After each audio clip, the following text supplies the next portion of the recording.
Chapter 25.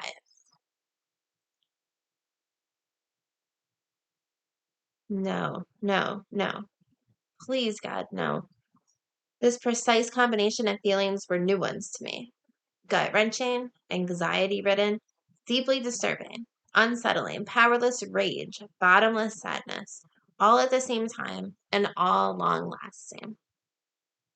This sudden and striking dichotomy, the innocence of a child who still played with dolls, whose mother still sang to her every night, who still trusted blindly, to what? What's the opposite of innocence? Victim?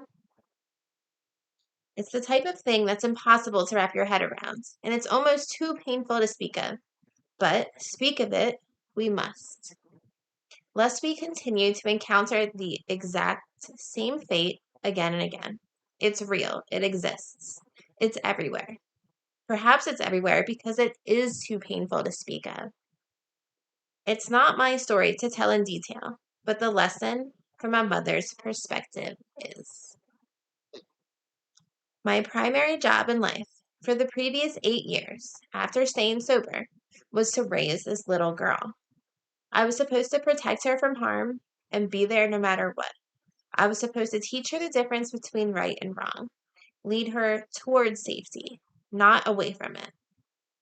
Prepare and properly equip her for life, real life.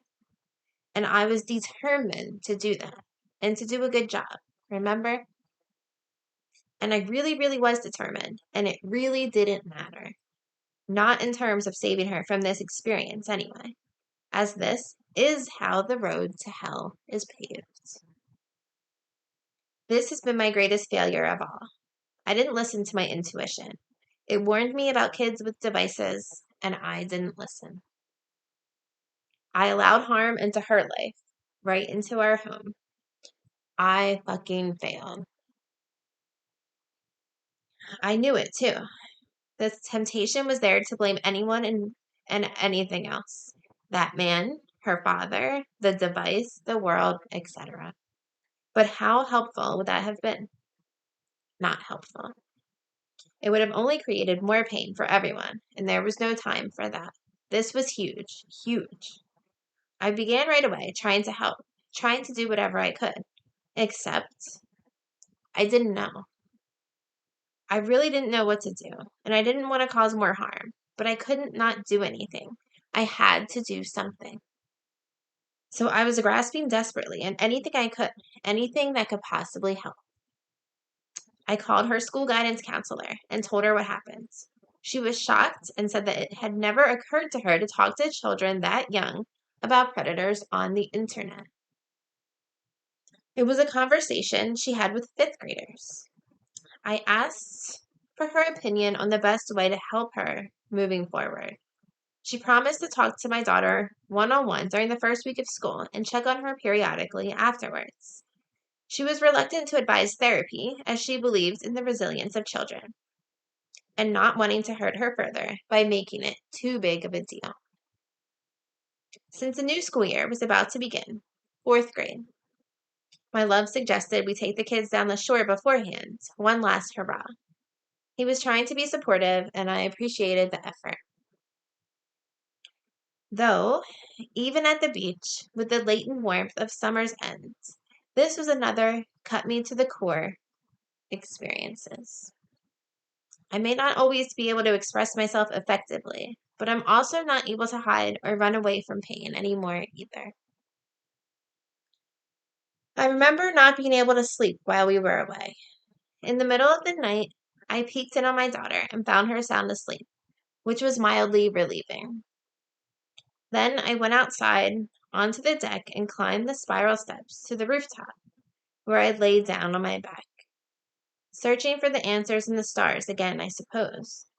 There's something about that salty air, softly pulling the truth out somehow, like a magnet, like that's the ocean's job. Sweet sound of the ocean, rolling in rhythmic motion, like nature sent serenity, calmest thing I'll ever see. Everlasting sight of blue, water embracing the sky. Alone just the wind, warmth, and me. Stay until washed away with the sea. I started sobbing, and my God, it hurt so badly. Of course, as a woman, I've been reduced to an object a million times, and unfortunately in the past, by my own projection even. It feels degrading, demeaning, depreciative, but this was a child, my child, reduced to an object. I was scared for a billion reasons. How would this affect her worth, her sense of self, her sexuality in the future? How was I going to be able to help? Or is it too late? How does this not scar a person for life? Together, her and I, we tried to create a new normal. School was back in person. There were no devices in my home, and this is when she found horses. We would talk about it regularly with full transparency. The early conversations were mostly me expressing my desperation to her about needing to keep her safe and needing her cooperation to help me to do that. Making sure she knew that it was me and her father that failed, not her. That this experience was an illustration of why we don't talk to strange people on the internet and how it could have been a lot worse. Though it was important that she understand her part. So badly, I just wanted her to know that she could trust me with the truth, no matter what that was. That the shame was not hers to carry. I also told her of the other children and of the two who were most hurt, and she cried, saying, "He stole my happiness." I struggled terribly at times with my anger towards him, and he is lucky he was so far away. Looking up flights to Boise, imagining all the ways I wanted to hurt him, fantasizing about waiting outside for him whenever he's released. And that would take care of one sick person out of countless sick people, and it would make me sicker in the process. Ultimately, that's just a price that I can't afford to pay anymore. Not now. I'd have to claw my way through. You cannot fight the darkness. It's impossible. We are in a dream that has become a nightmare, and before we can awaken, we must turn this into a happy dream. Marianne Williamson. I was taught by Betsy to regularly ask myself the question, am I moving towards a drink or away from one? Towards the light or away from it? If the nightmare is what's blocking the happy dream, the nightmare in its totality must be seen and then shattered. Running away is no longer an option. Standing still is not good enough. There is no choice but to keep going, keep seeking. It was around this time that I first came across the following ideas, found somewhere in the video below. When you decide not to respond to injustice with injustice and bear the betrayal instead, you transmute the suffering. You can choose not to hand it back, but to bear it. It's going to feel like a death, but it's going to be a resurrection. That's what changes the world.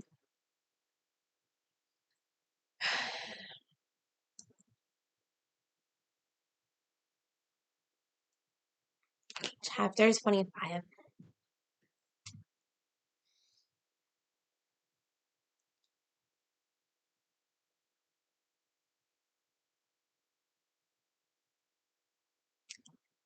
That last part makes me emotional because it reaches me all the way to the core.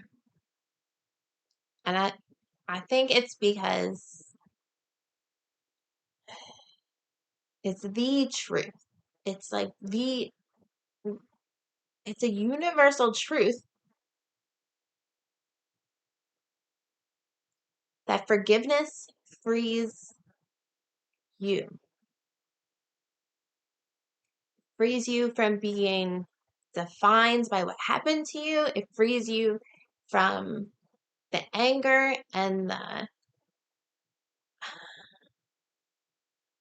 obsessive thoughts and the wanting to punish and wanting revenge and all that. all those really ugly but very human feelings, and very easily, especially in a situation like this, it's super easy to justify feeling like that. And so, I have people read this and comment like, what a good person I am.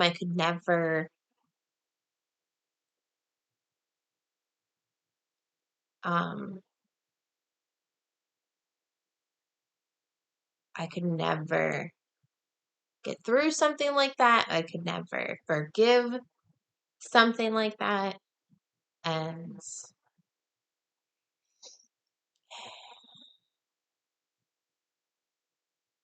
I just think, I kind of think it's a crock of shit. I kind of think I'm no, I'm no different than anybody else. I desperately wanted to hurt that man. I spent many, many nights wide awake, coursing with anxiety, sick to my stomach for months and months and months.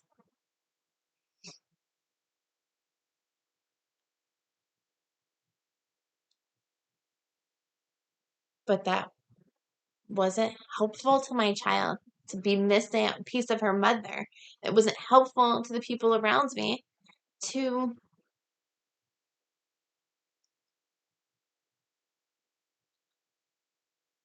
live like that, to be in that state of mind constantly. And it kept me stuck. And so it's only logical that you get to where God or whatever is good out there wants us to go. It only makes sense. It doesn't make sense anymore to perpetuate suffering and horrible situations.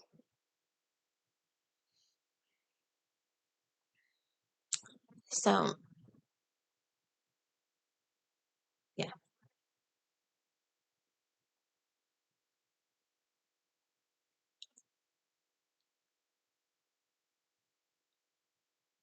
I just wanted to be able to um, help her the best way that I could, and maybe someone else. Also, if there are any parents out there listening,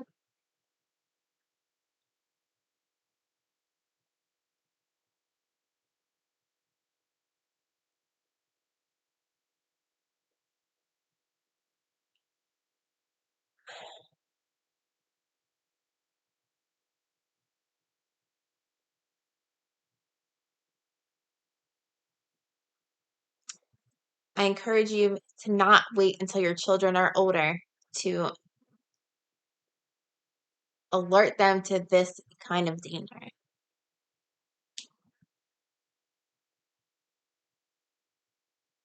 If a child has a device and they have a connection to the outside world via that device, and there are things that you don't understand on there, then they probably shouldn't have it. And specifically, if they're going to have it and you're able to monitor it,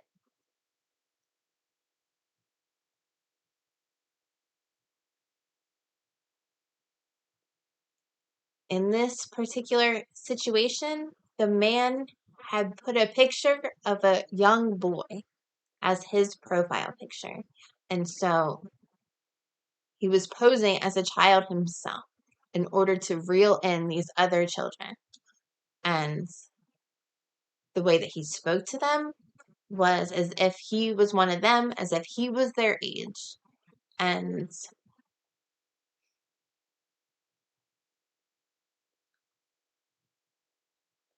so if you've ever heard any anyone talk about this kind of abuse, sexual abuse for children, you will hear them say that predators are really smart, and they are really smart. And that's super dangerous for a trusting child who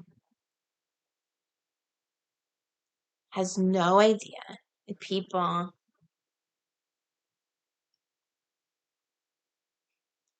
don't have good intentions and aren't always who they say they are. And so it has to be our job to teach them and protect them.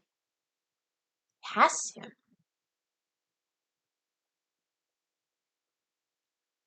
And so I really it was kind of risky to share this story, right? Because this is my child's, but this story is so important to talk about because she wasn't the only one. There were children all across the country.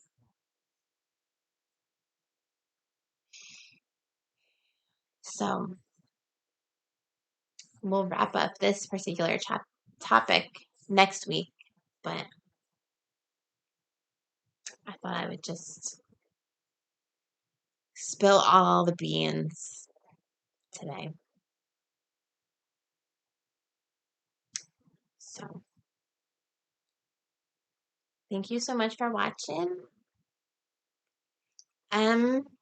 We'll see you next week for chapter 26.